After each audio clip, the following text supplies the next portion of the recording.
উত্তরের মাইলস্টোন স্কুলে সম্প্রতি ঘটে যাওয়া মর্মান্তিক বিমান দুর্ঘটনা নিহতদের রুহের মাগফিরাত ও আহতদের দ্রুত সুস্থতা কামনায় দোয়া মাহফিলের আয়োজন করেছে সিরাজগঞ্জের M Mokhles model school and Al Islam coaching zone.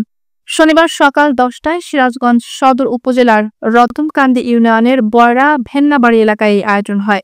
অনুষ্ঠানের শুরুতেই কালো ব্যাজ ধারণ করে দাঁড়িয়ে 1 মিনিট নীরবতা পালন করা হয়।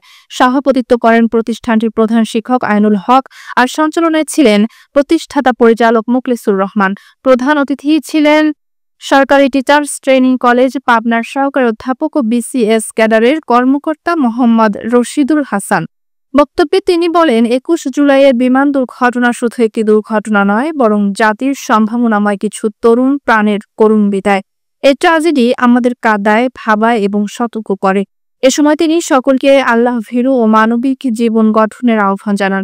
দোয়া পরিচালনা করেন বয়রা ভেন্নাবাড়ি দারুল রহম ইসলামিয়া মাদ্রাসার মুহতামিম মুফতি ইরশাদুল্লাহ সিরাজি।